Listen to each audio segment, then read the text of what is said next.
Are you looking for a way to challenge your muscles without adding weight? If you're not ready to go up in weight just yet, there's a couple of ways that you can add to your workouts to make them more challenging. The first one is eccentric exercises. This is basically taking advantage of the lowering or the lengthening phase of a muscle. So let me show you the bicep curl. So when you do a bicep curl and you're curling up, it's a concentric contraction of the bicep muscle.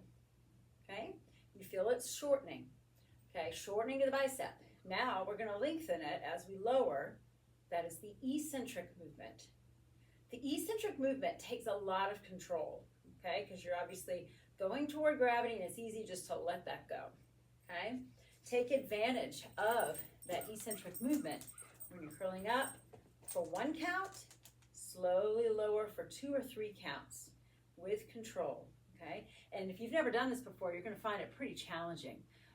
So that's for the bicep curl. For a lower body exercise, say like a squat, okay, you would slowly lower on the down phase, okay, and then regular speed up.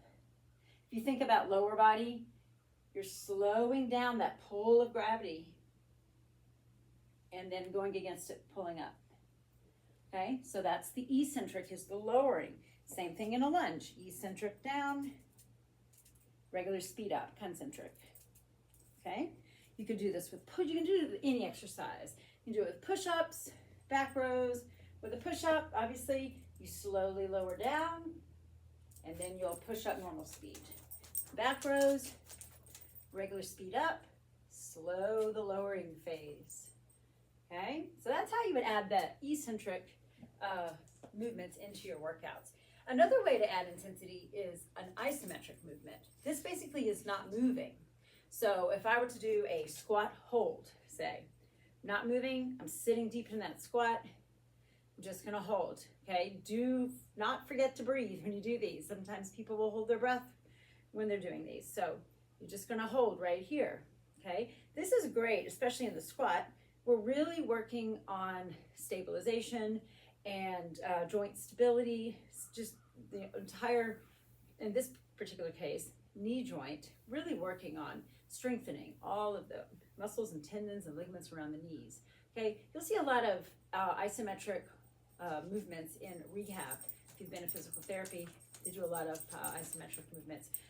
That's just one example of the squat. Another would be a push-up, if you were to do a push-up hold.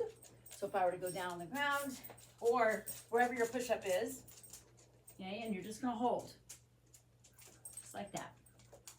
Okay, and that's gonna really help strengthen shoulders and elbows, wrists, and everything like that. Another great one that you'll see a lot is a wall sit. So I'm gonna come behind my bench here and back against the wall, slowly lower down, keep your back against the wall, keep your weight in your heels. You're gonna really feel it in your quads. And just remember to breathe. So you do isometric exercises for however long, 15 to 30 seconds, okay?